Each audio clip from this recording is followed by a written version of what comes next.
The book of Ruth occurred during the time of the Judges, and it is a book of hope in the midst of the disaster of that time period.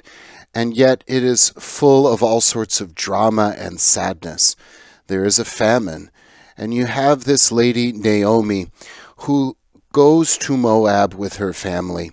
And there they go outside of the realm of Israel. They sell their property in Israel, and then tragedy befalls them. She has 2 sons and a husband, and all 3 of them die. She has now 2 daughters-in-law, but no grandchildren. This was a very big deal. And we have to first understand the laws of Israel to understand why this was such a big deal, other than the obvious tragedy of losing the people that were closest to her. They wanted to maintain the property of Israel, because this is the promised land. And from this family in this land would come the Savior. And so there were rules. And the rule was that the property needed to stay in the family, in the clan, and the tribe. Now, if somebody had to sell their property, it would be given back to them in the year of Jubilee, as we mentioned before. There was also this rule that if there was a person, a widow, who did not have a son, that the closest relative could then marry her and have children with her, and those children would then carry on the line of her original husband to maintain the property on a small level so that the property would be maintained on a bigger level, the tribe, and eventually the whole nation of Israel. So Naomi has 2 daughters-in-law, Ruth and Orpah, and she says, stay with your family. They were Moabites. I'm going back. I have nothing. I'm going to go back and basically beg for my life. But Ruth says, I am now a part of your family. And the indication is your God is my God. And even though I am a Moabite, I am really an Israelite. And so she travels back. And so you have these 2 widows who are poor, who are going to have to rely on handouts.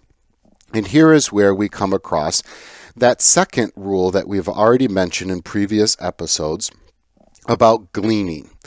So the farmers could not go through their field twice. They were not supposed to harvest the corners of their fields. That remaining grain would be left for the traveler, the poor, and the widow.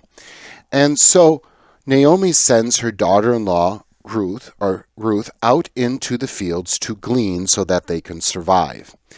Now, she happens to go into the field of a man named Boaz.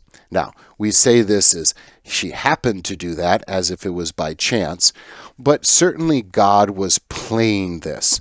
And so she would go into the field of Boaz, who was a close relative of Naomi.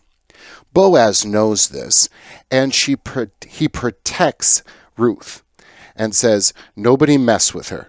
Nobody rape her. Nobody take advantage of her. And it sounds strange that he has to say that, but this is the world that they lived in. It's the world we live in too. Remember, this was the time of the Judges, and everybody did as they saw fit. But we have this light, this Boaz, who is a decent stand-up guy, and he is going to make sure that Naomi and Ruth are taken care of.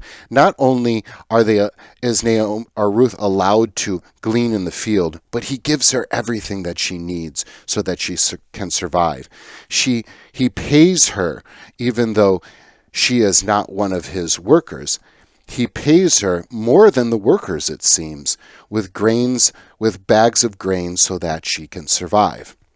Now, Ruth knows this law, and Boaz does, and Naomi does too. And so Naomi says to Ruth, I want you to approach Boaz. And this is where we have that scene in the middle of the night where she uncovers Boaz, and there's sexual innuendos there. And she is going to basically ask Boaz to be her husband, to be the kinsman redeemer, to be the one who is going to redeem the land. not just her and her mother-in-law, but to redeem the land of that original line of males, Naomi's original husband, so that the land would be a part of this tribe and of the nation of Israel, as we mentioned before. Boaz is going to say yes.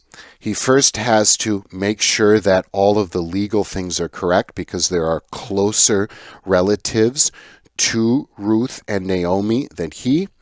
But after he allows other people to have their say, they say, Boaz, you can do this, and Boaz is going to marry Ruth. This is all a picture of Christ, the Redeemer. And remember that to redeem is to buy back. So he's buying back the land, Boaz does, to maintain the line of the family. This is a picture of Christ who buys us back. So when we think of redeem, the word means to buy back. Redeemer is the one who buys back. But when we think about it with Christ, there's a little bit more to the story. Think about a hostage who has been kidnapped. We are the people who have been kidnapped. Sin, death, hell, and the devil is the thing that has terrorized us and kidnapped us. And quite frankly, it's our fault because we've been messing around with sin. And notice that what the Redeemer does. The Redeemer doesn't come in and just like a movie and kicks everybody around and then saves the damsel in distress. But he actually negotiates with the terrorist. He negotiates and says, I will buy this person back. For Christ, he is buying us back with his lifeblood. And so he is the kinsman redeemer, and he's a picture of this Old Testament law, and specifically Boaz.